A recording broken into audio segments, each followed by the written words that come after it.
நீங்கள் பார்த்து கொண்டிருப்பது நியூஸ் 21 செய்திகள். தமிழ்நாடு செய்திகளை உடனுக்குடன் தெரிந்து கொள்ள நியூஸ் 21 செய்திகளை பாருங்கள். மாற்றுத்திறனாளிகள் நலத்துறை மற்றும் அலிம்கோ நிறுவனம் இணைந்து நடத்திய நலத்திட்ட முகாம்.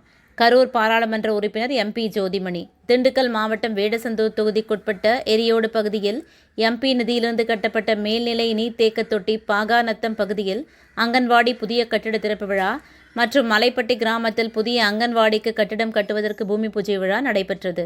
மேலும் தென்னம்பட்டி ஊராட்சியில் நடைபெற்ற மாற்றுத்திறனாளிகள் நலத்துறை மற்றும் அலிம்கோ நிறுவனம் இணைந்து நடத்திய மாற்றுத்திறனாளிகள் மற்றும் முதியோர் நலனுக்கான சிறப்பு முகாமில் கலந்து கொண்டனர். இந்த முகாமில் கலந்து கொண்ட MP ஜோதிமணி மாற்றுத்திறனாளிகளுக்கு சக்கர நாற்காலி, 3 சக்கர சைக்கிள், ஒளிரும் மடக்கு ஊன்றுகோல், காதொலி கருவி, மனவளர்ச்சி குன்றிய குழந்தைகளுக்கான பயிற்சி சாதனம் உள்ளிட்ட நலத்திட்ட உதவிகளை இந்த சிறப்பு முகாமில் கலந்து கொண்டு வழங்கினார். பாராளுமன்ற உறுப்பினர் ஜோதிமணியுடன் மாவட்ட துணை ஆட்சியர், வடமதுரை வட்டார வளர்ச்சி அலுவலர் மற்றும் வடமதுரை ஊராட்சி ஒன்றிய கிராம அலுவலர்கள் உள்ளிட்ட பல அரசு துறை அலுவலர்கள் கலந்து கொண்டனர். மேலும் இந்த நிகழ்ச்சியில் காங்கிரஸ் காரிய கமிட்டி மாநில பொதுக்குழு உறுப்பினர் சாமிநாதன், ரங்கமலை மற்றும் வடமதுரை வட்டார காங்கிரஸ் தலைவர் பாலமுருகன் உள்ளிட்ட காங்கிரஸ் முக்கிய நிர்வாகிகள் கலந்து கொண்டனர். மேலும் திமுக வடமதுரை மேற்கு ஒன்றிய செயலாளர் சுப்பையன், கிழக்கு ஒன்றிய செயலாளர் பாண்டி, அய்யலூர் பேரூராட்சி தலைவர் கருப்பன் உள்ளிட்ட கூட்டணி கட்சி நிர்வாகிகளும் கலந்து கொண்டனர். தொகுதி வடமதுரை ஒன்றியம் தென்னம்பட்டியில் இன்னைக்கு மாற்றுத்திறனாளிகள் மற்றும் முதியோர் நலன்களுக்காக அலிம்கோ கேம்ப் மற்றும் தமிழ்நாடு அரசாங்கத்தினுடைய அனைத்து துறைகள் சார்ந்த கேம்ப் இங்கே நடத்திட்டு இருக்கோம். நம்ம தொகுதியை பொறுத்த வரைக்கும் நம்ம ஜெயிச்சுடனே முதல்ல நம்ம கொண்டு வர்ற கேம்ப் அலிம்கோ கேம்பாக தான் இருக்கு. போன முறை வரைக்கும் நம்ம மாற்றுத்திறனாளிகளுக்கு மட்டும் கொண்டு வந்துட்டு இருந்தோம். இந்த முறை முதியோர்களுக்கும் சேர்த்து கொண்டு வர்றோம். அதனால இந்த நம்ம தொகுதியில் கிட்டத்தட்ட 17 இடங்கள்ல இந்த கேம்ப் நடக்கும். நாடாளுமன்ற தொகுதி மூலம் கரூர்ல கிட்டத்தட்ட ஒரு 8 கேம்ப் நம்ம முடிச்சிருக்கோம். இப்போ இங்கே இன்னைக்கு நடக்குது. தொடர்ச்சியா இந்த முகாம்களை நடத்துறதோட நோக்கம் என்னன்னா, ஒரு முதியவர்களோ இல்லை மாற்றுத்திறனாளிகளோ அவ்வளவு எளிதா விஷயங்களை ஆக்சஸ் பண்றதுக்கு அவங்களுக்கு பிசிக்கலா முடியாது. அதனால அவங்களுக்கு எல்லா வசதிகளையும் ஒரே இடத்துல செய்யணும் அப்படின்னு ஒரு முயற்சி எடுத்து மாவட்ட ஆட்சித்தலைவர் அவர்களும் மற்றும் உள்ள மாவட்ட நிர்வாகம் நாங்கள் எல்லாம் சேர்ந்து இந்த கேம்பை நடத்திட்டு இருக்கோம். நிறைய பேர் வந்திருக்கிறதுல ரொம்ப மகிழ்ச்சி. தொடர்ச்சியா தமிழ்நாடு அரசாங்கம் மாற்றுத்திறனாளிகளை பொறுத்த வரைக்கும் ஒரு முக்கியமான முன்னெடுப்பை எடுத்திருக்காங்க. தமிழகம் முழுக்க வட்டார அளவில் மாற்றுத்திறனாளிகளுக்கான ஒன் ஸ்டாப் சென்டரை தமிழ்நாடு அரசு உலக வங்கியின் உதவியோட போட போறாங்க. அதுக்கான இடம் தேர்வுகளும் நடந்துகிட்டு இருக்கு. அது அப்படி ஒரு ஒன் ஸ்டாப் சென்டர் வந்தா அது ஒரு பெரிய ஒரு மாற்றுத்திறனாளிகளை பொறுத்த வரைக்கும் அவர்கள் வாழ்வில் ஒரு மிகப்பெரிய பாசிட்டிவான தாக்கத்தை ஏற்படுத்தும்னு நினைக்கிறேன். நான்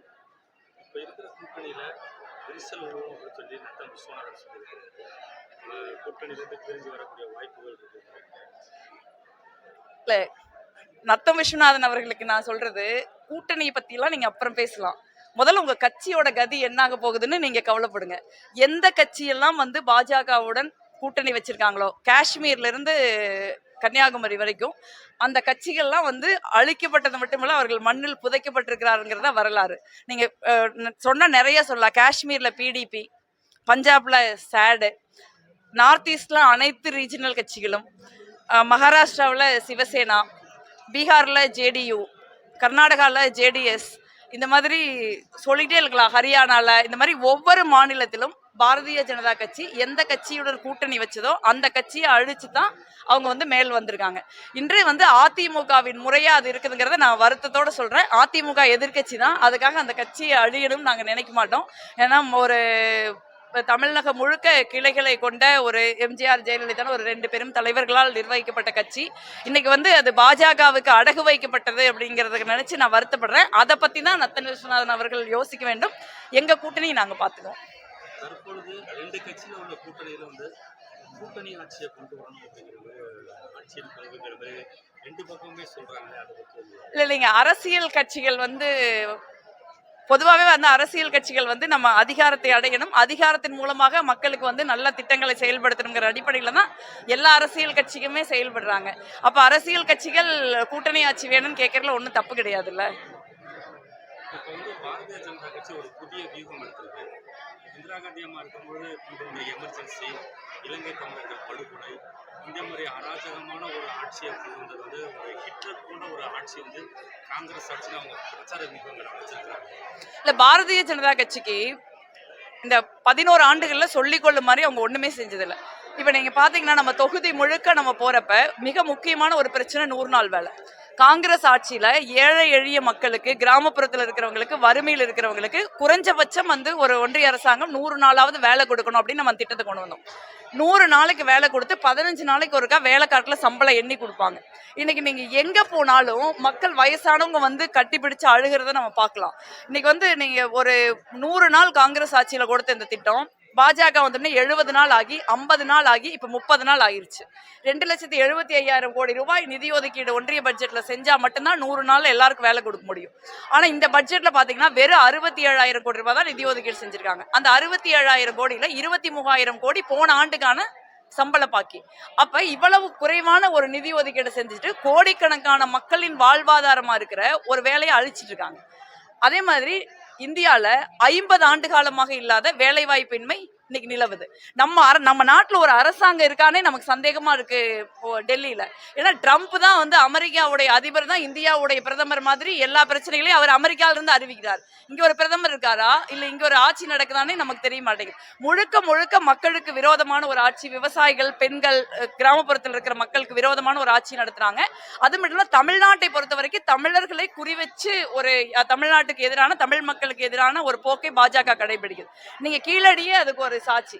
கீழடியில நம்ம கஷ்டப்பட்டு கண்டுபிடிச்சு அறிவியல் பூர்வமாக தொல்லியல் ஆராய்ச்சி துறைக்கு என்னென்ன மாதிரியான விதிகளை பின்பற்றி நம்ம வந்து ஒரு 5000 ஆண்டுகளுக்கு முன்பே தமிழ்நாட்டுல இரும்பு காலம் இருந்தது, தமிழ் ஒரு தொன்மையான மொழி, தமிழினம் ஒரு தொன்மையான இனம் நம்ம நிரூபிச்சிருக்கோம். அப்படி நிரூபிச்ச ஒரே காரணத்திற்காக நீங்க வந்து தொல்லியல் துறை ஆய்வாளர் ஒரு தமிழர் நீங்க அமர்நாத் ராமகிருஷ்ணனை பந்தாடுறாங்க.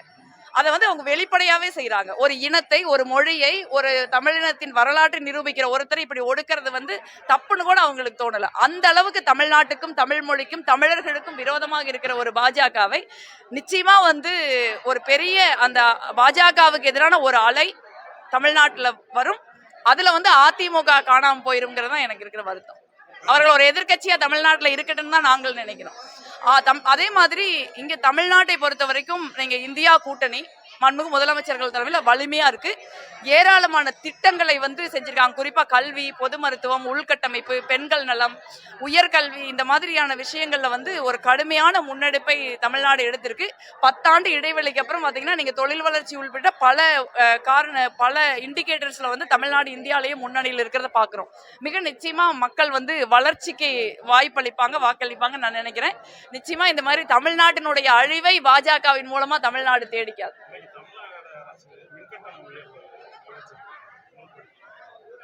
மின்கட்டண உயர்வுங்கிறது வந்து என்னை பொறுத்த வரைக்கும் வந்து மின்கட்டண உயர்வு வந்து ஏழை எளிய மக்களை, சிறு குறு நடுத்தர தொழில்களை நடத்துவர்களை கடுமையா பாதிக்குது. ஆனா பெரிய பிரச்சனை என்னன்னா அது மின்கட்டணம் ஏறக்கூடாதுங்கிறதா என்னுடைய நிலைப்பாடு, காங்கிரஸ் கட்சியின் நிலைப்பாடு. ஆனா வந்து உதய் மின் திட்டத்துல ஜெயலலிதா அவர்கள் இருக்க வரைக்கும் அவங்க கையெழுத்து போடல. இப்ப வந்து நீங்க எடப்பாடி பழனிசாமி அவர்களுடைய அதிமுக ஆட்சி உதய் மின் திட்டத்துல கையெழுத்து போட்டு ஒன்றிய அரசாங்கத்துக்கு நம்மளுடைய மின்சார வாரியத்தை அப்படியே அடகு வச்சிருக்காங்க. ஒன்றிய அரசாங்கத்தை பொறுத்த வரைக்கும் பாத்தீங்கன்னா அவங்க வந்து அதானி மாதிரி கம்பெனிகளுடைய நலன்களுக்காகத்தான் மின்சாரத்துறை உள்பட எல்லா துறைகளையுமே அப்ப பயன்படுத்துறாங்க. அதனால இன்னைக்கு வந்து தமிழ்நாட்டுல ஒரு பெரிய நெருக்கடி ஏற்படுது. என்னை பொறுத்த வரைக்கும் தமிழ்நாடு அரசு அதை நீதிமன்றத்துல எதிர்கொள்ளணும் நான் நினைச்சேன். அந்த உதய் மின் திட்டத்துல நம்ம போட்ட கையெழுத்தை சட்ட ரீதியாக உடைக்கிறதுக்கு ஏதாவது வாய்ப்பு இருக்காது நம்ம பார்க்கணும். ஒரு முறை அவங்க ஒரு 4 மாசம் வந்து அவங்க 4 வருஷம் ஆட்சியில் இருந்ததுக்கே தமிழ்நாட்டுல இவ்வளவு பெரிய பிரச்சனைகள் வருது. நீங்க வந்து எப்படி ஒரு ஏழை எளிய விவசாயிகளா இருக்கட்டும், சிறு குறு தொழில்கள் நடத்துறவங்க, ஒரு கடை வச்சிருக்கிறவங்க, ஒரு நடுத்தர குடும்பத்துல இருக்கிறவங்க, இன்னைக்கு வெயில் கொடுமையா இருக்கு. நீங்க ஒரு சின்ன ஏசியோ இல்ல ஃப்ரிட்ஜோ இல்லாம இருக்கிற டவுன் வீடுகள் இன்னைக்கு கிடையாது. ஸோ அந்த மாதிரி சூழல்ல அது பொதுமக்களை பாதிக்கும். அதற்கான ஒரு எதிரான நிலைப்பாட்டை நம்ம எடுக்கணும்னு தான் நான் நினைக்கிறேன்.